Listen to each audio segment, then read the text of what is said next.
Moving from the legal aspect of things now onto consumers and more importantly focusing on their debt, it seems as though there is a growing demand for debt counselling for lower income earning consumers in South Africa. But to give us a better picture, I'm joined now by Benay Segar. He's the COO of the IDM Group for more on this particular trend. Benay, it's obviously not news that we know that South African households are highly indebted, that we're not South African savers, but maybe if you walk us through the levels of indebtedness, are we seeing significant increases here, and more importantly, are they unfolding in a particular LSM groups?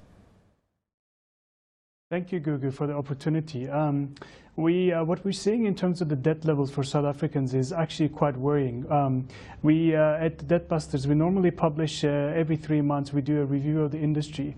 And what we've seen in the latest one, which was at the end of 2014, was that people earning 5,000 Rand or less, which would be generally your lower LSM groups, they are now, their levels of debt of their net income is at about 160%. So what this means is they need like 1.6 times the net income that they take home just to pay their debt that month, and that's completely unsustainable. Now compare that to the higher LSM groups, generally earning more than 20,000 Rand or more. Their debt levels are about 108, 109%. So we're seeing massive discrepancy in terms of the levels of debt that is coming through, and it seems like the consumers at the bottom end of the chain, lower LSMs, are being disproportionately affected to the extent that they're unable to provide for their families.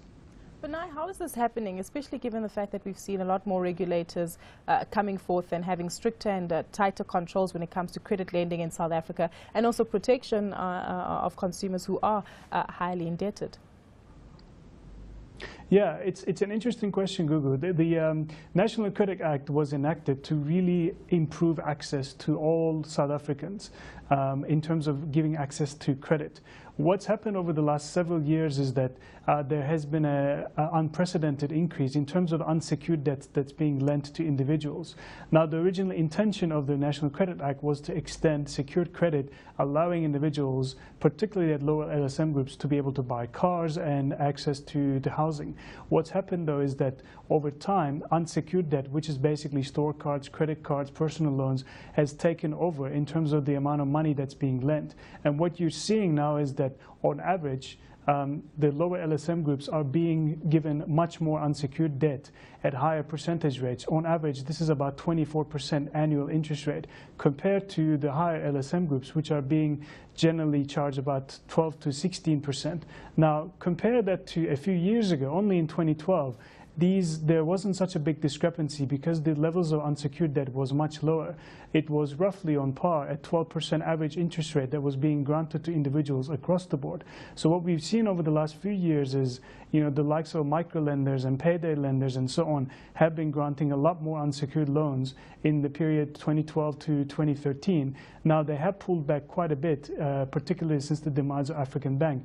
But the effects of this continue to be felt, particularly in the lower end of the spectrum. Now, the big question is obviously, can we fix this and change the mindset of South African consumers when it comes to debt? And maybe if you can tell us about some of the endeavors that you have under Debt Safe with regard to consumer debt help. Has this proved fruitful? Yeah, we think so, Gugu. We started Consumer Debt Help 2 years ago in February 2013, particularly with the intention of helping low-income consumers come onto debt counseling.